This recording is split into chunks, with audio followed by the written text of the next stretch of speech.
Yeah, this is for all of those people who just started listening and were like, oh, this is all right. This is to turn them off. Yeah. Sorry, quick side note when we initially started the idea that we were going to do a podcast, our initial name was going to be Not Experts in Anything. And I think that this is where the it podcast really for that comes one. through. Uh-huh.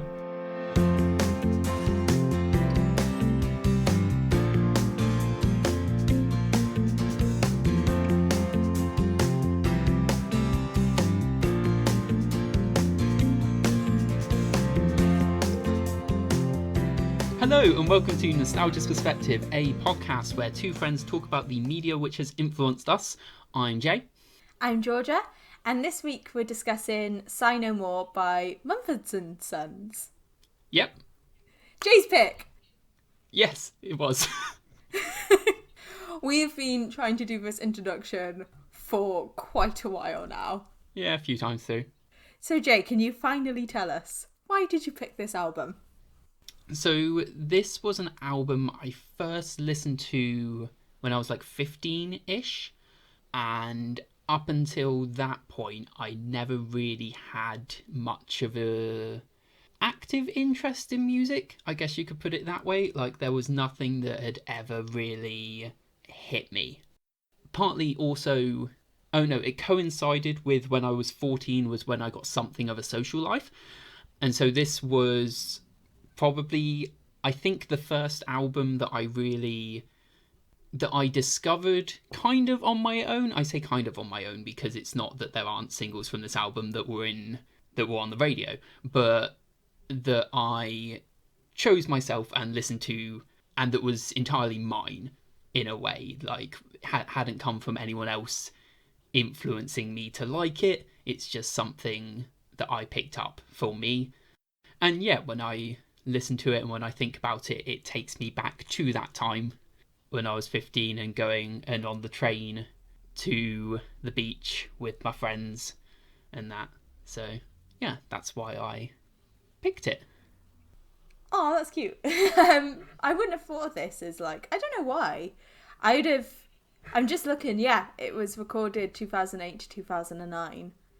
Yeah. So that makes sense. When did you think it was? Because you obviously hadn't listened to it before this. If I'd guessed, I would have guessed about 2011, 2012. Oh, right. Yeah. It was funny because when listening to it, I thought this is an album where the songs could have easily have been in movies like 500 Days of Summer. And so it makes sense that it was out around that similar time period. Yeah.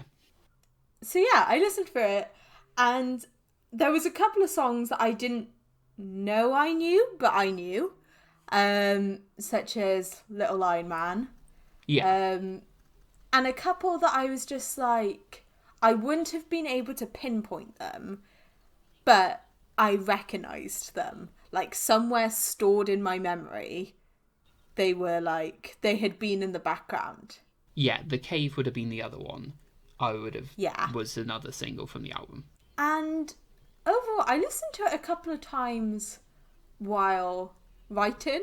I found it a really good album for, like, doing things alongside. It was weird. I was just like, this is like, it's got a nice, it's weird to say, but it's a kind of comforting album. Like, it was nice to kind of just, like, have in the background, and it was just, I suppose without the nostalgia specifically, it kind of reminded me of that time period. Right. That's interesting. I don't know. This album felt like it's something I probably would have listened to had I come across it at the time. I'm losing my train of thought. That's fine. Yeah, I think you were right in that it is quite of the time. I think that Mumford Sons were almost the first band in this sort of indie folk rock kind of subgenre to kick off that like popularity in mainstream music, because you had It was more when Babel, their second album, came out, I think, that it was really kicking off. But then you had, like, the Lumineers, you had Monsters and Men. Hosier and, like, things like that. Yeah, had their moment in the spotlight, if you like, in popular culture, and then it's kind of gone away again now. But it was almost like a few years of this type of music hitting the mainstream a little bit. Yeah, I think at the time I listened to more of Monsters and Men. Right, okay. So that seems to have been like... I don't know how I didn't end up listening to this, because I feel like I listened to this sort of music at the time, but I don't know how I didn't come across it. Like, one of those weird things. Yeah, I think it's also maybe one of those things where it's hard to comprehend how much stuff there is out there that you're always going to miss something. Like, in terms of Monsters and Men, I was able to name them, and I can name Little Talks. I can't name another one of their songs. Yeah. Mountain Sound. Nah. Well, those things I might recognise it if I heard it, but to say it, yeah. I don't know. Yeah. And that's what position I was in with this album. Also, I think that I find it hard to comprehend that at that time I might have only just gotten Spotify. Like... Yeah, so you wouldn't have put it on as like a playlist or anything, and it wouldn't have auto-played anything or anything like that.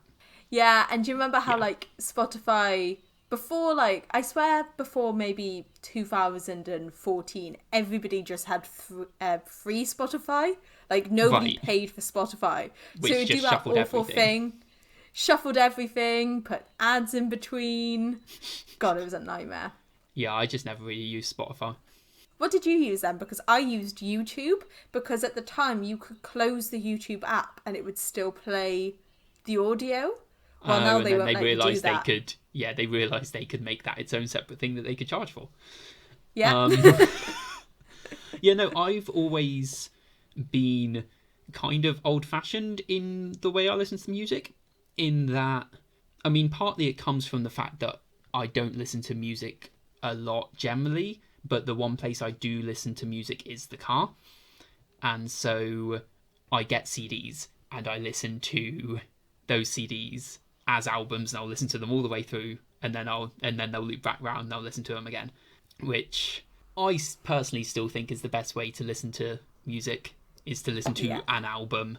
Maybe, like, I'm biased just because that is the way that I do it, and I do appreciate that there are benefits to shuffle, and that, like, I've found bands through shuffle and stuff that I've enjoyed, but I do think there is something nice about listening to a whole album and appreciating it as an album as well, not just a bunch of songs. Yeah.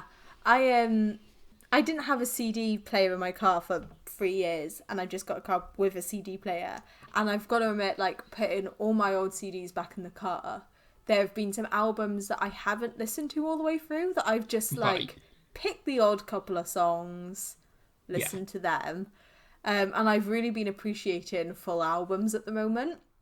And, like, for instance, Taylor Swift has a new album, and I was just like, I listened to it all the way through the first time, and then I picked a couple of songs that I liked, and for the first couple of weeks I was just listening to those songs. But then once I got the car, I bought the album, have listened to the album, and now really enjoy the album as a whole. Like... Yeah, and that's the thing, you end up liking the songs you don't like initially as well, and you find things to like in them. I think because they're playing, you just kind of let them play, and then they grow on you. Yeah. That's nice. Anyway, if we try to pull this back to the specific album that we're talking about today, it's probably a good idea. So the first thing I kind of had down to talk about as a topic is the rocky aspect of it. Now, this is a thing where I think genre across the board, all media, is problematic, because it's always gonna, things will cross over and everything, and it leads to vagaries. Yeah. I think this album, Mumford Sons in general, kind of fall into that. So when you put this album on iTunes, the genre it puts is rock. But then you could also call this indie music. There's also a lot of folky influence to it. So it is more eclectic in that kind of sense. I was going to question, like, is this rock? Yeah, well, I think that's the thing. I think there are elements of rock in it. So, okay, so how, maybe that's the better place to start. How would you classify this if you were going to classify it? Indie/folk. Really? Not rock at all? Maybe indie rock if I was... I don't know. I think the argument that I would make with rock, if you think of White Blank Page, if you think of I Gave You All, Little Iron Man as well, to an extent, it does get quite heavy, if that's the right word. We're going to get into an argument about genres. I think that I see indie rock as a separate genre that's separated from both rock and indie. Right. That, although... Okay, these are really... Like, it's almost as though rock and indie are, like, their own separate ingredients, but you wouldn't call, like, a pancake eggs or flour. It's its own separate thing. Like, Sure. With its own set of, like, rules, I'm going to put in quotation marks, but, like, expectations for what it includes, instruments. And I think that I'm not sure how much I see rock elements in this album, but I see indie rock elements. Does that make any sense?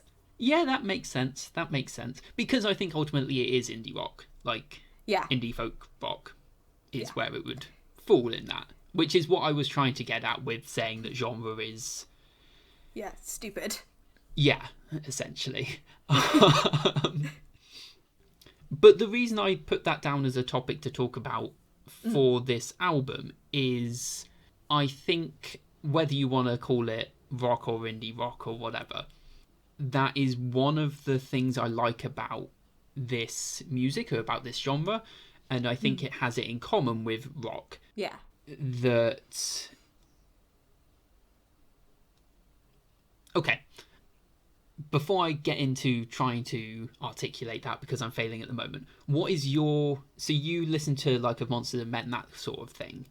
Mm-hmm. What is your experience of, like, indie rock or rock? I see indie rock as almost... See, this is where I'm going to get, like, indie rock and folk confused with people who are much more invested in music than I am. Sure, yeah, I definitely am falling in that category at the moment of, like, I'm just going to make so many mistakes here.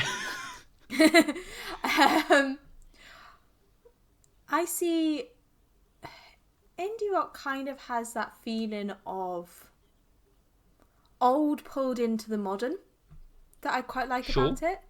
It's almost like a lot of their, like, lyrics and ideas and ideologies will almost be, the only word I can think of it is, like, pagan almost. Yeah, it definitely has that feel to it. And I think that is the thing, it's the folk coming into that, isn't it, as well? Yeah. And then the rock side of it, so, like, the guitar elements of it, I associate rock with the guitar, you know, shoot me. Yeah. And I think that what the rock element does is it brings it to... It's almost, okay, this is weird, but, like, obviously there was an era of rock, and it feels as though old folky music being pulled through, going through the rock era, and then it being, like, coming out the other side, and it being a mesh of the two, like... Sure. Sure. You've given me so many... Shores that I'm clearly talking nonsense. No, I think that makes some sense. I was just thinking about how you said you're going to piss some people off, and then you say that there was a rock era and now it's over.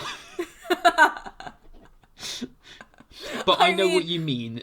Like, in classic when it was popular, when it was rock, like mainstream, you know, rock isn't over, it's just no longer mainstream. Like, sure. I don't think anybody who listens to rock would be offended by that, because if it was mainstream, they'd turn their nose up at it. Sure. Mic drop. Again, generalizations. But, you know, it's fine. No, I think that makes a lot of sense. Putting it back to what you were saying about kind of pulling the old traditional like music through rock, I think that makes sense. I think what I like about that aspect of this album of Mumford Sons, like I said, I listen to music in the car, and what is great listening to this type of music in the car is just singing, if I can call it singing, these songs in the car, top of your lungs, belting them out, and just, it's like a cathartic release. Yeah. Like when I was thinking about it, about like what it is that's great about it, I think it almost comes down to like a base human, like it's the reason people scream into pillows. Yeah. Just to get the emotion out. Where did I hear? There was a line I read somewhere about a musician saying that he creates jewelry for the inside of people's minds. And I think that music is a great way to almost put words and music to thoughts that we all have. Sure. Like, in a way that you can, like, sing it and air guitar to it that makes it feel, like you say, it's got that catharsis, it's got that way of, like, getting those emotions out, but it gives you the words for it. Yeah. Yes. In a really poetic way. Yes. Yes. Well, okay. Let's use that as a segue. So the second point I had noted down was poetry in music, essentially. So we talked recently about how neither of us really have ever really got poetry. Is that fair to say? Like, have ever really been able to appreciate it in the way that people seem to, in the way that certain people seem to appreciate it. Yeah. Do you find that people present you with, like, lines, and I'm like, I can objectively see that's a beautiful line, but I don't feel anything for it, and I won't remember it. Sure. But as I'm sure you are about to point out with some songs. Yes, yeah. And I think we're coming back to the genre again. It's one of the things that's quite inherent in this genre of music, and Mumford Sons are kind of how I have experienced it. How I experienced it when I was a teenager, how I experienced it first. And it's why I latched on to this, I think, is the lyricism in these types of songs. It is poetry. It's poetry put to music, and it's poetry in the type of way where when it's on a page, sometimes you'll read a poem and you'll be like, what the are you talking about? See, now, when you put that to music in songs that I enjoy, I will happily sing along to them and love these songs and not know what you're talking about. Yeah. Which is the case in a few of the songs on this album. Because, like, you have some which are much more straightforward, I think, and then others which are very poetic. And this is where I should be saying names. Well, Tim Shell is the one that comes to mind, and you're on the internet right now. Can you look up the lyrics to Tim Shell and read them to me so that I can be refreshed of how that song goes? Because I can never remember that song. Already got them up. Cold as the water, it freezes you. Freezes your already cold mind. Already cold mind. Cold, and death cold is at your mind. doorstep. Yep. And it will steal your innocence, but it will not steal your substance. Yeah. That is a beautiful verse. Yeah, it really is. It really is. And it's also the type of thing that if that were just a poem, I think it might go over my head a bit more.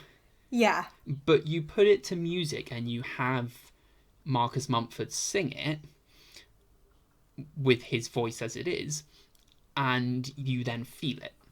It's different to just words on a page, I think. Yeah, that I love that song for that reason. The other ones I've kind of put in this category, particularly, are Awake My Soul and After the Storm. Awake My Soul. Are you just getting the lyrics up now? I've already got the lyrics up to Awake My Soul. Oh, okay. Yeah. That one I love because I was trying to figure out whether this is technically true or not, and I think it's like, is essentially iambic pentameter. Yeah, it looks like it. How fickle my heart and how woozy my eyes. Yeah. Which I love. Yeah. And it just has that, like, it flow. is poetry put to music, and it's why poetry works. But for someone who poetry doesn't really work for a lot of the time, this is how you get that. This is how you get that feeling that I think people who love poetry get. So that was... Oh, sorry, you were going to say something. No, we are going to get 1-star reviews from rock fans and poetry fans. You know, it is what it is. This is a place for our opinions, not for, expertise. But no, I think on the one hand, yes, we might get 1-star reviews for poetry fans, but also screw those poetry fans, because this is what art is about. It's finding your art that you love and your way of loving it. And I think this is the way that I am able to enjoy that and enjoy the lyricism. This and musical theatre is the other way that I like. Indie folk rock and musical theatre are like my ways of enjoying poetry and lyricism. Yep. Yes, just quickly, After the Storm, the refrain of "There will come a time you will see with no more tears, and love will not break your heart, but dismiss your fears. Get over your hill and see what you find there, with grace in your heart and flowers in your hair." I love that. I absolutely love that. I'm not reading it. Yeah. No. Like, it is beautiful. Yeah, it just is. It just is. And there's no way to say it.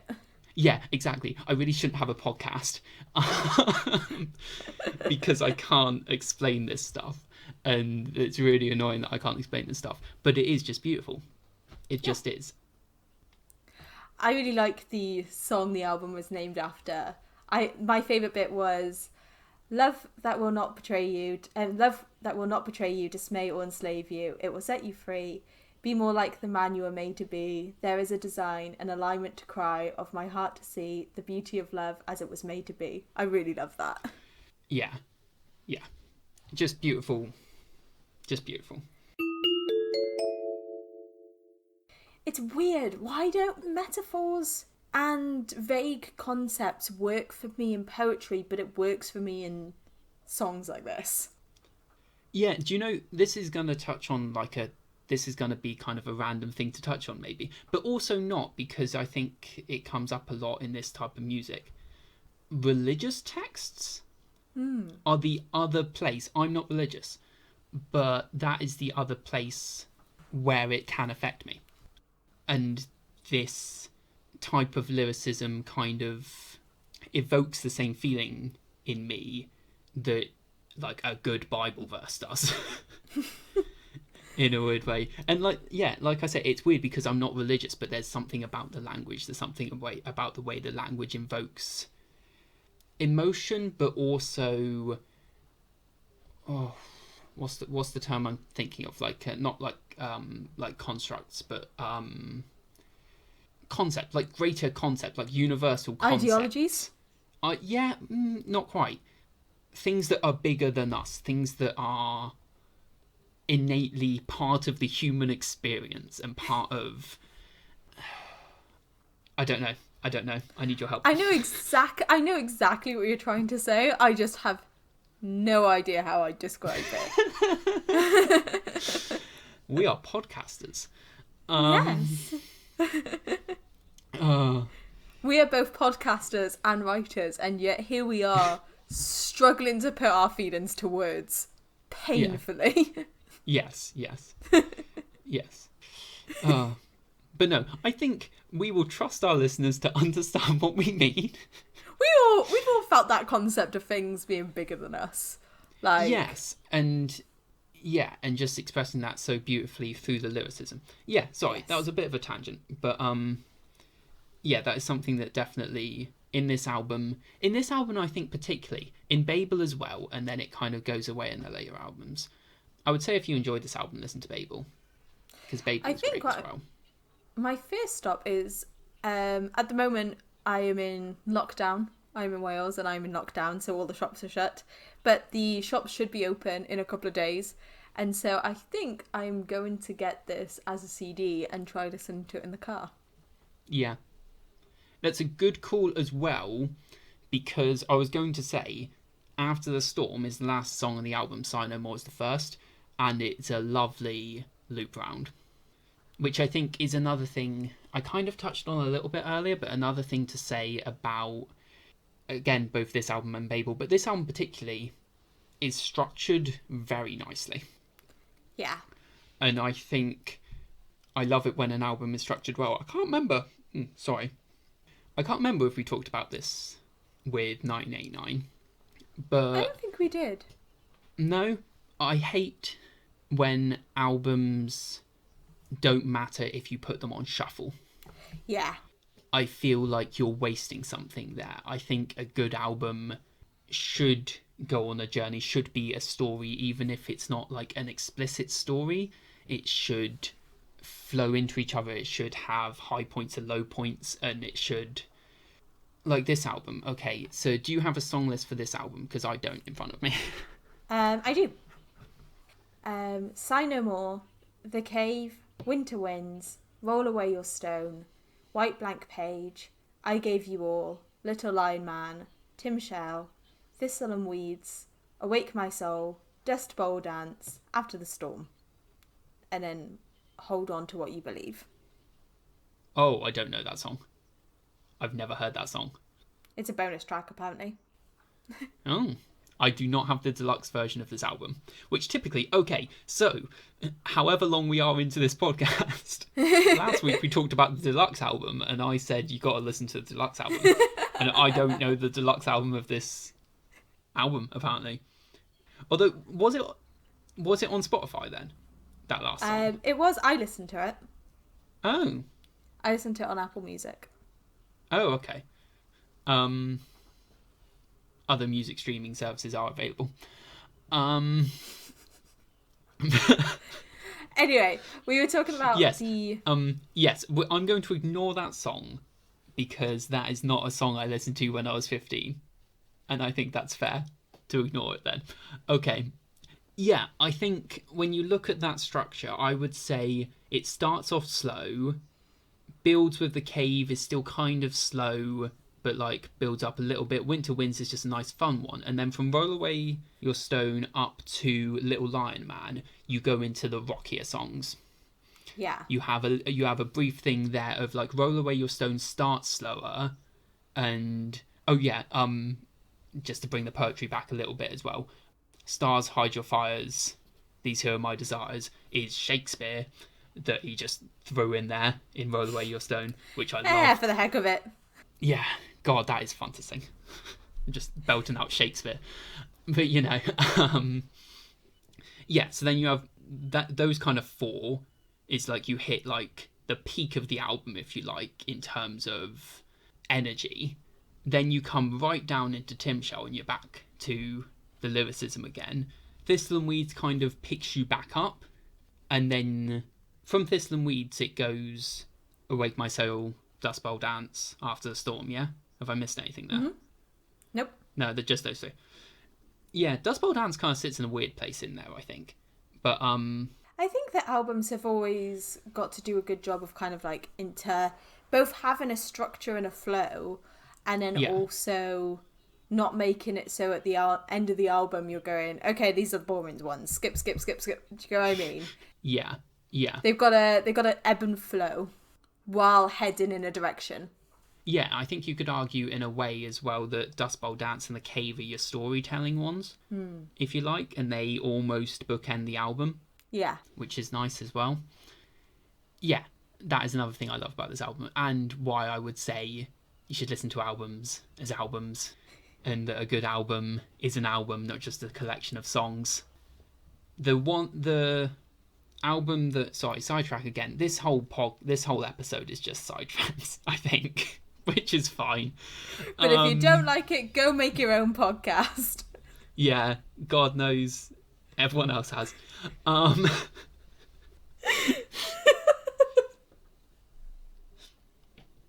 Sorry, I'm collecting myself. I can't even remember what I was going to say. Oh yeah. Anyway, yes, the thing that drove this home for me, the album that drove this idea home for me, was Divide by Ed Sheeran. Now, I don't think you're much of an Ed Sheeran fan. I don't know where I've got that from. No, I didn't think you were. I liked Ed Sheeran. I like Ed Sheeran. Let's not put it entirely in the past tense. I was non-committal about Ed Sheeran in the sense that I listened to his singles when they came on the radio, but wasn't going to listen to an album. And then I saw him live, and he was frankly rubbish live. And it really turned me off him. Fair enough. But anyway, he has 3 albums as it stands, or 3 main albums as it stands. So he has Plus was his first album, which I think is a great album and a great debut album, and has a decent enough structure to it. Again, Multiply, great album, and the structure's all right. And then Divide came along. And what Divide is the first 5 or 6 songs particularly are upbeat song, slow song, upbeat song, slow song. And it's just that's not a structure. That's just cutting from one to the other. You're not taking me on a journey here. It feels like you've just put these songs on an album. You've not thought about the structure in any way. And that just really annoyed me when I listened to it for the first time. I think that an album should have a structure. I want to be able to put it on in my car and be taken on that journey. I think that maybe ties into my love of musicals as well, a little bit, in that that's how I experience music, as a story. You could say that all the effort Ed Sheeran put into that album was dividing his songs up.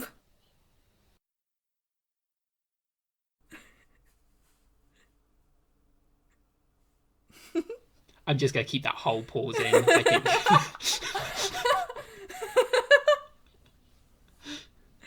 Rude. So that's kind of what I had down to talk about with this album. And some listeners might now be saying, what did he actually have down? Because we've been a little bit all over the place. But I'm happy with what we talked about. Was there anything... Yeah. Was there any key main thoughts that you had about the album? Obviously, you said about something which slips my mind, but that it was a good album to listen to while you're doing stuff. Yeah. Okay, this sounds... what's a really popular trend at the moment is this idea of making yourself the main character. Of so the concept is that you don't live your life as though you're a secondary character, but you live your life as though you're the main character of your own story. But this has become its own aesthetic with its own memes and all of that.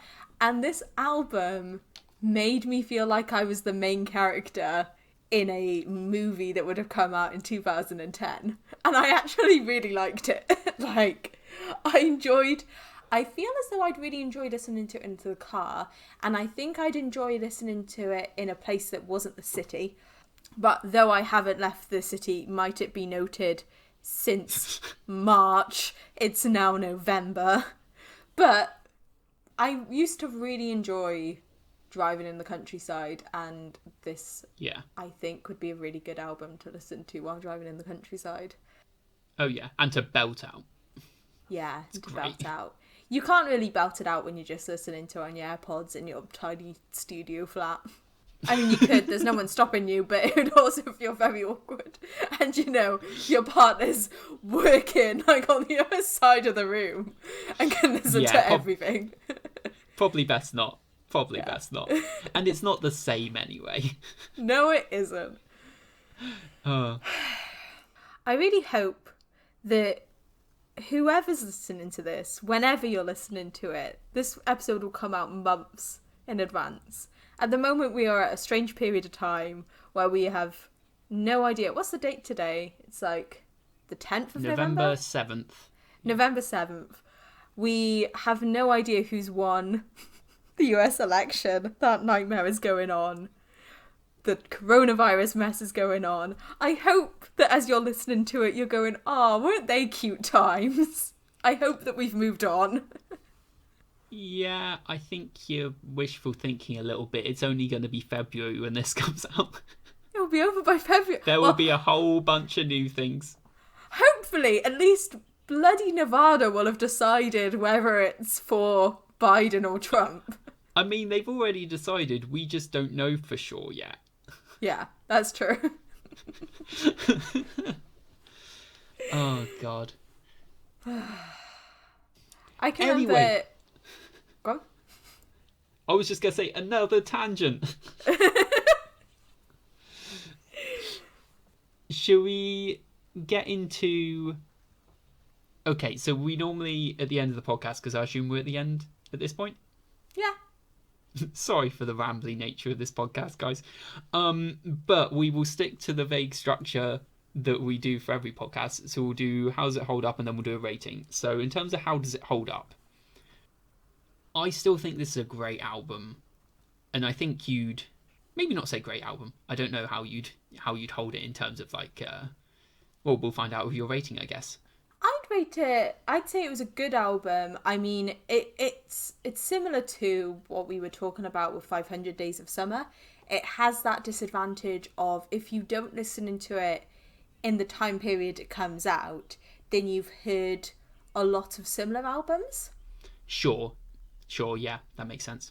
But there were songs that stuck out to me, and like I said, I have no qualms against this album. It was just overall a decent album. And I'd happily spend £9 on a CD.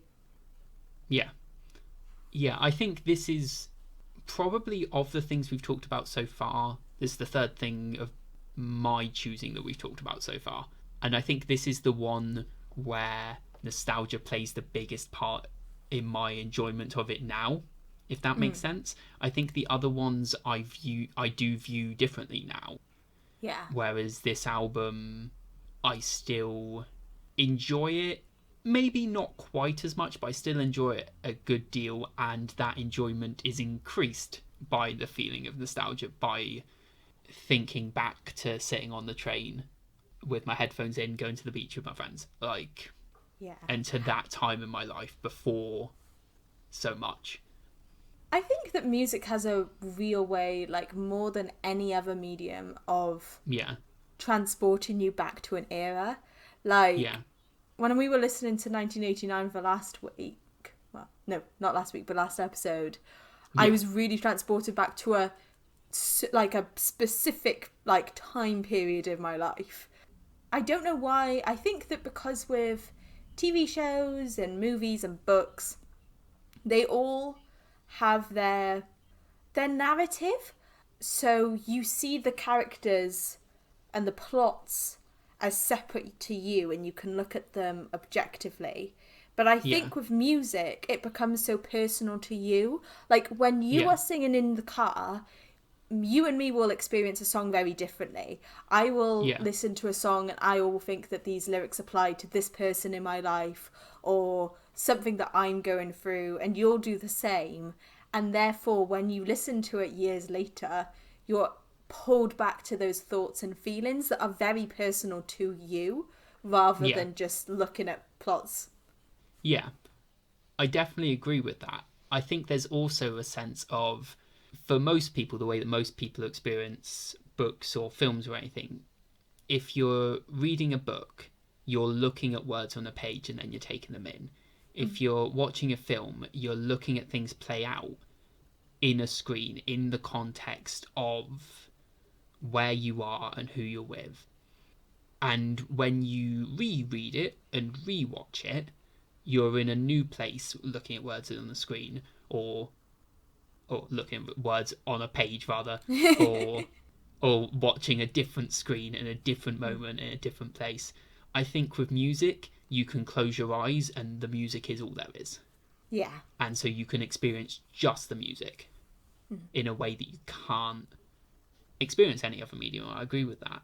The music is different in that way. Yeah. Plus, one thing I've enjoyed about this, about reviewing 2 albums, I'll be sad to let albums go as reviewing I'm sure them. we'll loop back.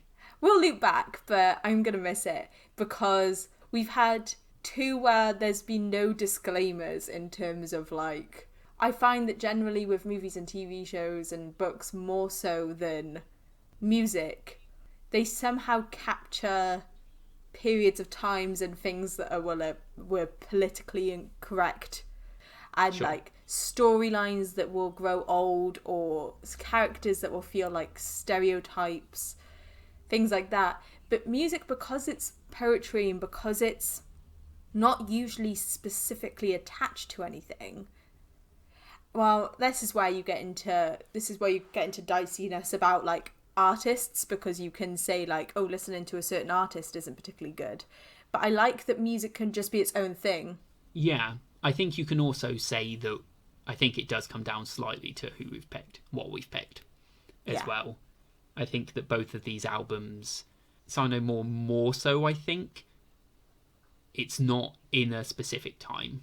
Yeah. And I think even, I'd say with 1989, obviously you have aspects of relationships explored there, which can date something or which can pull you into how the world was then, and it can then influence things. But I don't think 1989 does that. So yeah. No, it's been good doing the music. Yeah. We will come back because there are other albums I can think of. Oh, I've like, throughout this, I've been going, okay, I want to do that album, I want to do that album, I want to do that album, like... And we will.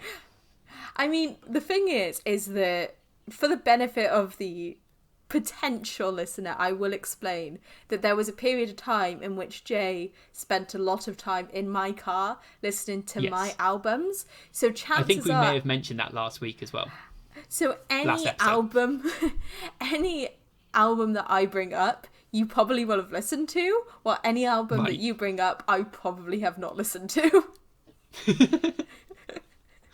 Yeah. So if he sounds as though he's more clued in to Taylor Swift than I am to Mumford Sons, it's because he's had 4 years and I've had a couple of weeks. Oh, don't worry. Have you not been part of this podcast? I don't sound clued into Mumford & Sons. So it's fine. What would you give it out of 10 then? See, this is where it becomes difficult, because I see things as high and you see things as low. So that's fine though, because yours will still be consistent with what you rated stuff. Okay. Rated other stuff. So I'm going to give it a 7.5. Yeah, that's fair. I'm going to give it a solid. It's good. No qualms about it. I think giving it a couple of more listens, I always take a while to get used to music. It's why I end up listening to the same, 5 albums repeatedly. Sure. I've got to listen to it, to death.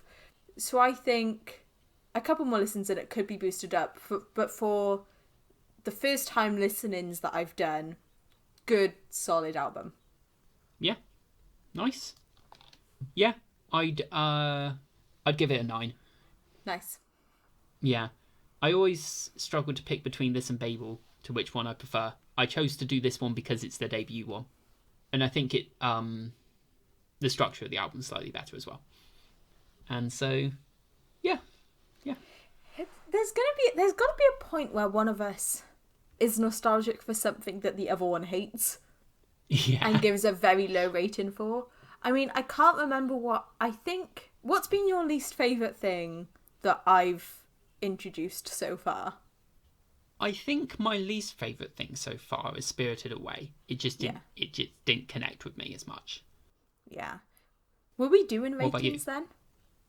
I can't remember. So long ago now. I think my least favourite thing was Every Day. Yeah, I would have guessed that was your least favourite thing. I would have guessed Spirited Away. I think you can tell by the tone in which the other person's speaking. Yeah. Yeah. Yeah. But no, there's definitely at least one thing I have down for us to talk about that I don't think you'll enjoy. So look forward to that. It's only a film though. It's only a film, so don't worry. I'm immensely curious. Yes. Well, we've got like 3 more podcasts before then. No, like 5, 4, 5, 4. A while, in theory, if all goes to plan, which it may well not. I think that you are going to very much struggle with next week's. Yeah, there is that. So why don't you introduce what we're doing next week? Or next time. We always say next time. Sorry, we always say next week. We always say last week. We said last week this time, and it's been like a month since we recorded.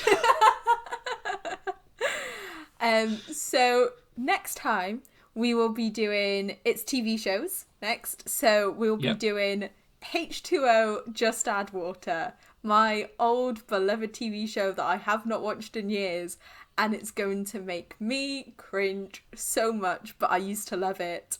So what the hell? I'm sure it'll make me at least feel nostalgic. Yeah, and I'm sure we'll have a good time talking about it. Yeah. Be prepared for some Australian accents. Credits? Credits. So, the music that you heard at the beginning and end of the podcast is Cheer Up by Keys of Moon, and the additional effects are from zapsplat.com. If you want to get in contact with us, you can do so at our website, nostalgiasperspective.co.uk, email us at nostalgiasperspective@gmail.com, or if you're listening on YouTube, leave us a comment down below, and we will see you next time. See you next time. Bye.